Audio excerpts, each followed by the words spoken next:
Hello everyone, welcome to civil staff Himachal. आज के lecture में हम डिस्कस करेंगे that is UN oceans conference 2022। अब देखिए ये कॉन्फ्रेंस काफ़ी ज़्यादा इंपॉर्टेंट हो जाती है, चाहे फिर हम एसडीजीज की बात करते हैं या फिर हम ओशंस एज अ रिसोर्स की बात करते हैं।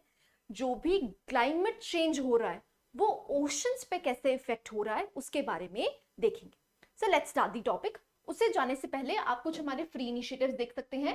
फॉर एग्जाम्पल आपसे 10:15 डेली 10 एमसीक्यूज डिस्कस किए जाते हैं। ऐसे ही 2:15 आपसे mains current affairs, daily current affairs 6:15। ऐसे ही जो आपके expected CSAT most expected questions हैं वो डिस्कस किए जाते हैं, that is 9 p। So let's start. सबसे पहले हमें पता होना चाहिए न्यूज में क्यों था। सो रिसेंटली ये कॉन्फ्रेंस होल्ड करी गई है 2022 में, और इसका मकसद क्या था? To ensure global cooperation towards protection and sustenance of ocean ecosystem. अब जो भी हमारा ओशन इकोसिस्टम करता है उसकी सस्टेनेंस की बात कर रहे हैं। सस्टेनेंस का मतलब क्या होता है? सस्टेनेबिलिटी। इसका मतलब है जो ओशंस आज एग्जिस्ट कर रहे हैं वो हमारे फ्यूचर जनरेशंस के लिए भी बचे रहें। तो इसका मतलब क्या है कि जो भी क्लाइमेट चेंज हो रहा है और उसकी वजह से आपको ओशन इकोसिस्टम डिस्टर्ब होता हुआ दिख रहा है, तो उसको हम कैसे बचा सकते हैं उसके बारे में ये कॉन्फ्रेंस करी गई थी। सो यहाँ पर दो पार्टनर्स थे। वो पार्टनर्स कौन कौन से थे? That is government of Kenya और गवर्नमेंट ऑफ पोर्चुगल ने इसको होस्ट किया था। हमारे इंडिया से जो डेलीगेशन भेजी गई थी वो डेलीगेशन किसने भेजी थी? That is ministry of earth sciences. अब देखिए ये बहुत इंपॉर्टेंट हो जाता है। अगर हम ओशन इकोसिस्टम की बात करते हैं तो यहाँ पर मिनिस्ट्री ऑफ एनवायरमेंट नहीं, ministry of earth sciences important हो जाती है। तो इसीलिए यहाँ पर मिनिस्टर ऑफ अर्थ साइंसेस भेजे गए थे। ठीक है, अब मकसद क्या है? देखिए जो हमारा एसडीजी गोल नंबर 14 है, गोल नंबर 14 है लाइफ बिलो वाटर, जहां पर हम क्या कोशिश कर रहे हैं, जो ओशन का इकोसिस्टम है उसको हम स्ट्रेस से बचा पाए। ठीक है जी। सो आप देख सकते हैं ये हमारे एसडीजी गोल्स एग्जिस्ट करते हैं। अगर आप गोल नंबर 14 की बात करते हैं तो यहां पर है लाइफ बिलो वाटर, जहां पर हम कोशिश करते हैं एक सस्टेनेबल ओशन इकोसिस्टम बनाने की।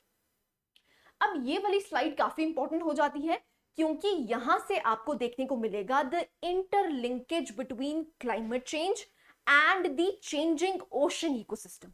तीन चीजें हैं। देखिए एक क्या है? वार्मर हो रहा है। वार्मर का मतलब क्या होता है कि जैसे जैसे ग्लोबल वार्मिंग हो रही है वैसे वैसे आपको क्लाइमेट चेंज होता हुआ दिखेगा। अगर ग्लोबल वार्मिंग हो रही है तो जो ओशंस हैं वो क्या करते हैं? जितनी भी एक्सेसिव हीट है उसको अब्सॉर्ब कर लेते हैं। अब जैसे जैसे ओशंस ये वार्मर होंगे इनका टेम्परेचर राइज होगा। अगर टेम्परेचर राइज होगा उसकी वजह से आपको ऑक्सीजन की जो मात्रा है उस पर्टिकुलर एरिया में, उस पर्टिकुलर ओशन में कम देखने को मिलेगी। अगर ओशंस में ऑक्सीजन की लेवल्स कम हो जाते हैं तो जो भी एक्वाटिक एनिमल्स हैं वो आपको हर्ट होते हुए दिखेंगे। अगर वार्मर कोई चीज हो रही है इसका मतलब क्या है? ग्लेशियर्स मेल्ट होंगे जिसकी वजह से सी लेवल राइज होगा। ऐसे ही अगर हम ब्लीचिंग की बात करते हैं, ब्लीचिंग का मतलब होता है जो भी कोरल रीफ्स हैं उनको सरवाइव करने के लिए एक पर्टिकुलर टेम्परेचर चाहिए होता है, that is up to 27 degree Celsius. अब जैसे जैसे वार्मर होगा इसका मतलब ये टेम्परेचर बढ़ेगा। जैसे टेम्परेचर बढ़ेगा तो आपको कोरल ब्लीचिंग होती हुई दिखेगी। दैट मींस जो भी कोरल राइफ है वो प्रॉपर्ली एग्जिस्ट होती हुई नहीं दिखेगी। अब उनको कहा जाता है, they are known as the biodiversity hotspots of the oceans. So अगर आपको कोरल ब्लीचिंग होती हुई दिख रही है मतलब जो इकोसिस्टम है, ओशन इकोसिस्टम है, वो डिस्टर्ब है। ऐसे ही अगर हम टॉक्सिक एल्गी की बात करते हैं, देखिए सिंपल सी बात है, अगर ग्लोबल वार्मिंग हो रही है दैट मींस यहां पर ग्लोबल ग्रीन हाउस गैसेस की मात्रा आपको ज्यादा देखने को मिलेगी। अब देखिए जो कार्बन डाइऑक्साइड एक्सेस में हम पल्यूट कर रहे हैं, तो जो ये कार्बन डाइऑक्साइड है, जनरली जो ओशंस होते हैं they are the good absorbers of carbon dioxide. अब जैसे जैसे मात्रा बढ़ रही है तो इसका मतलब क्या है? Absorption of carbon dioxide increase करेगी। जैसे जैसे कार्बन डाइऑक्साइड की मात्रा यहाँ पर इंक्रीज करेगी, जब वो पानी के साथ रिएक्ट करता है तो क्या बना देता है? Carbonic acid. क्या बना देता है? Carbonic acid. अब जो ये कार्बोनिक एसिड की वजह से जो पीएच लेवल्स हैं ओशन वाटर के वो आपको डिक्रीज होते हुए दिखेंगे, जिसकी वजह से जो पानी है इट बिकम्स मोर एसिडिक। अब एसिडिक की वजह से जो हैबिटेट्स हैं वो जो है क्या होंगे, डिस्टर्ब होंगे। एसिडिफिकेशन के बारे में हमने बात कर ली है। तो जो भी फिशरीज है, fisheries as a industry, as a economic activity, वो भी आपको हार्म होती हुई दिखेगी।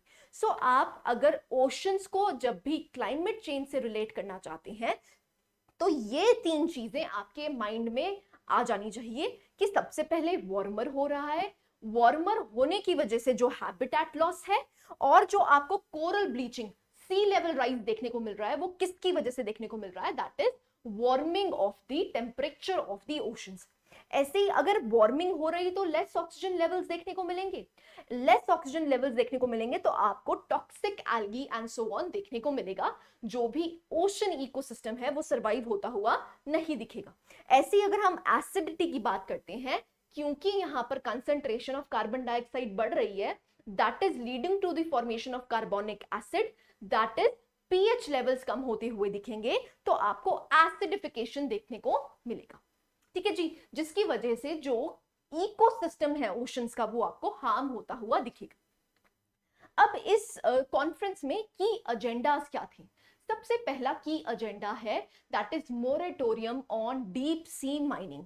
मोरेटोरियम का मतलब होता है रोक लगाना। डीप सी माइनिंग का मतलब जो भी हम रिसोर्सेज को एक्सट्रैक्ट करने के लिए माइनिंग करते हैं डीप ओशन फ्लोर्स में, तो उसकी वजह से क्या होता है, उसका जो इकोसिस्टम है वो बिगड़ता है। तो यहां पर कोशिश की जा रही है कि जो भी डीप सी माइनिंग हो रही है उसको रोका जाए। नेक्स्ट आता है कार्बन सीक्वेस्ट्रेशन। अब मैंने बताया कि जो ओशन वाटर्स हैं वो कार्बन सीक्वेस्ट्रेशन काफी ज्यादा करते हैं, जिसकी वजह से ग्लोबल वार्मिंग कम होती हुई दिखती है। लेकिन इन रिटर्न वो क्या कर रहे हैं, ओशंस के इकोसिस्टम को हार्म कर रहे हैं, डैमेज कर रहे हैं। तो इसलिए कोशिश क्या की जाती है कि यहाँ पर जो अर्बन कार्बन सीक्वेस्ट्रेशन की अगर हम बात कर रहे हैं तो हम कार्बन डाइऑक्साइड या फिर ग्लोबल वार्मिंग गैसेस को ही कम प्रोड्यूस करें। ठीक है। नेक्स्ट आता है ब्लू डील। अब देखिए जो ब्लू डील है उसमें हम क्या कोशिश कर रहे हैं कि जो भी ओशन के रिसोर्सेज हैं हम उनको सस्टेनेबली यूज करें, जिससे हम अपनी इकोनॉमिक एक्टिविटी को बढ़ा पाए। तो यहां पर क्या कोशिश करी जा रही है, एक तरफ आपके हाथ में इकोनॉमी है और एक तरफ आपके हाथ में एनवायरनमेंट है, तो दोनों में एक बैलेंस बनाया जाए जिससे हम इकोनॉमिक एक्टिविटी भी कर पाए, ग्रोथ भी कर पाए, और दूसरी तरफ इसके जो एनवायरनमेंट को है वो हम डैमेज ना करें। सो यहाँ पर ब्लू डील की बात करी गई है।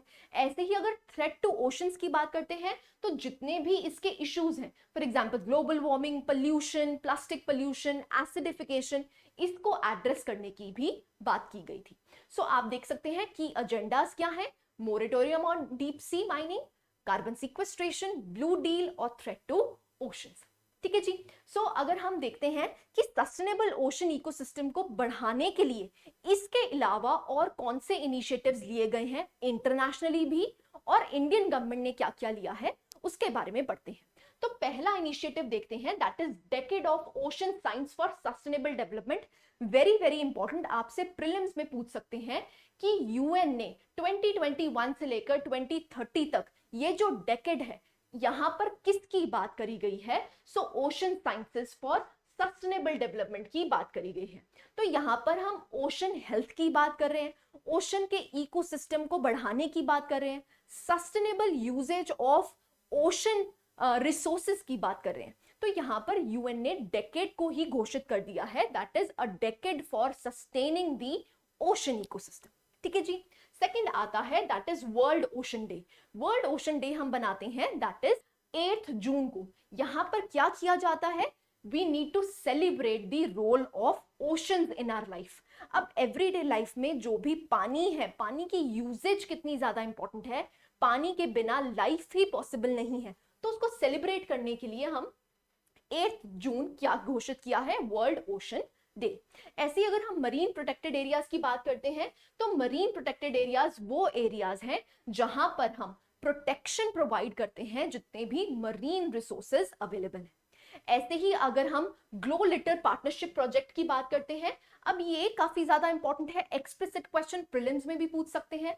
तो ये लॉन्च किया गया था दो ऑर्गेनाइजेशन से, एक है आईएमओ और एक है एफएओ।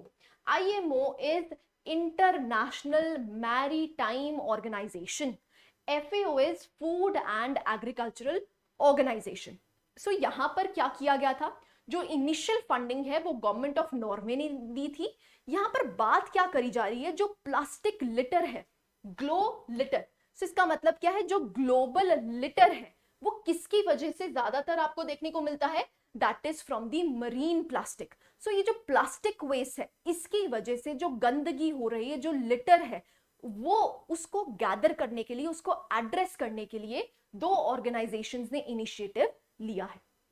ऐसी अगर हम इंडियन ऑर्गेनाइजेशन की बात करते हैं, इंडियन गवर्नमेंट की बात करते हैं, तो इंडिया ने डीप ओशन मिशन लॉन्च किया है, जहां पर हम क्या करना चाहते हैं, ब्लू इकोनॉमी को सपोर्ट करना चाहते हैं। अब ब्लू इकोनॉमी क्या है, जो भी हमारे ओशन के रिसोर्सेज हैं उसको अगर हम सस्टेनेबली डेवलप करेंगे, उससे हमारी इकोनॉमी भी डेवलप होगी। So these are some of the initiatives जो ओशंस के दायरे में लिए गए हैं। ठीक है जी। सो आप देख सकते हैं, अगर हमारे पास ओशन जो है वो ग्लोबली हेल्दी होगा तो उसकी वजह से आपको काफी इकोनॉमिक एक्टिविटीज देखने को मिलेंगी। फॉर एग्जाम्पल अगर हम मैरीटाइम टूरिज्म की बात करते हैं, कोस्टल प्रोटेक्शन की बात करते हैं, या फिर हम बात करते हैं दैट इज लाइवलीहुड की, तो जो 90% लाइवलीहुड है वो डायरेक्टली या फिर इनडायरेक्टली किस बेसिस पे हो रहा है, दैट इज ओशन इकोसिस्टम के बेसिस पे हो रहा है। तो अगर हम चाहे फिशरीज की बात करते हैं, तो फूड काफी लोगों का निर्भर है किस पे, फिश पे। तो अगर हम इनको एड्रेस नहीं करेंगे, सस्टेनेबली डेवलप नहीं करेंगे, तो ये जो इकोसिस्टम है वो काफी एरियाज में डैमेज कर सकता है, right. So this was all about the oceans conference. आप कुछ हमारे फ्री इनिशिएटिव्स और पेड इनिशिएटिव्स देख सकते हैं। I hope you like the lecture. Thank you very much.